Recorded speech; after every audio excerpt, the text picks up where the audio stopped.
তো good morning বন্ধুরা, নতুন একটা ব্লগে তোমাদের সবাইকে সুস্বাগতম। সকালবেলা বেরিয়ে পড়ছিলাম, রাস্তায় পেয়ে গেলাম একে, বিস্কুট খাইয়ে দিয়ে বেরিয়ে পড়লাম লোডিংয়ের। তো লোডিং করতে চলো যাই। মাঠের রাস্তা তোমরা দেখতেই পাচ্ছ, ডানে বাঁয়ে কত সুন্দর জায়গা। সকালবেলা পরিবেশ নিয়ে আমরা এখন যাচ্ছি মাঠে কুমড়ো লোড করতে। চলো গিয়ে আগে দেখা হচ্ছে একদম সোজা কুমড়ো খেতে।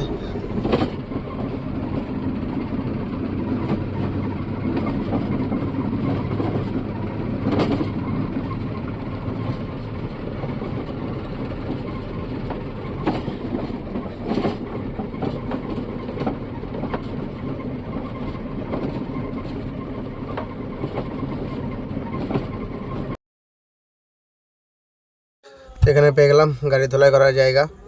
দাদা সকাল সকাল রেডি হয়েছিল, তো আমি আমার গাড়িটা লাগিয়ে নিয়ে হালকা করে ধুয়ে নিলাম। হালকা বলতে গেলে একদম পুরোটাই ঝাড়া পুরো পরিষ্কার করে নিলাম। চলো গাড়িটা ধোয়ার পরে আমি পিছনের দিকটা জল মারছিলাম, দাদার সামনের দিকটা বসিয়ে দিচ্ছিলাম। আমি দাদা ছিল একলা, আর আমি সঙ্গে একটু হাত ঘাটা করে দিলাম। পিছনে দেখো কত সুন্দর সাইড লেখা, দাদা সাইডটা বসিয়ে দিচ্ছে। তো ফাইনালি আমাদের গাড়ি ধোয়া হয়ে গেছিলো কমপ্লিট। আমি গাড়িটা ধুয়ে কমপ্লিট করে নিয়ে দাদাকে করে দিয়েছিলাম পয়সা পেমেন্ট।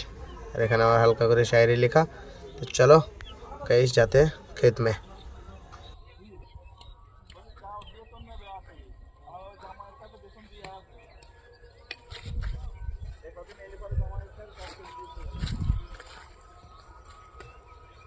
তো ফাইনালি চলে এসছে আমরা কুমড়োর জমিতে, আর আমার গাড়িতে কুমড়ো লোডিংও শুরু হয়ে গেছে। আমার গাড়ির পিছনে লেখা ছিল দুটো শায়রি। আর এখানটাই লেবারগুলো দেখো কি ইউনিক স্টাইলে কুমড়ো নিয়ে এসে এখানে ফেলছে।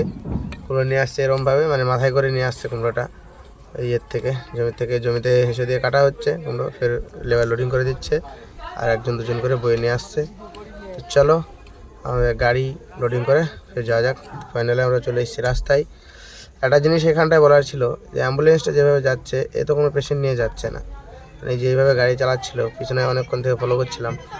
তো যেই হোক অ্যাম্বুলেন্সের ড্রাইভার যেই হও না কেন, এইভাবে তুমি একটা অ্যাম্বুলেন্স গাড়ি চালাতে পারো না, কারণ তোমার গাড়িতে একটা পেশেন্ট থাকে।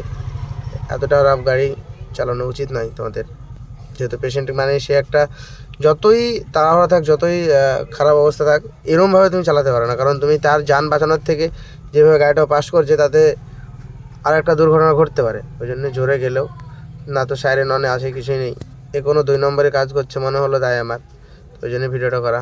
তো গাইজ তোমরা কমেন্ট করো যে কী ব্যাপার। ভিডিওটা ভালো লাগলে অবশ্যই কমেন্ট করবে।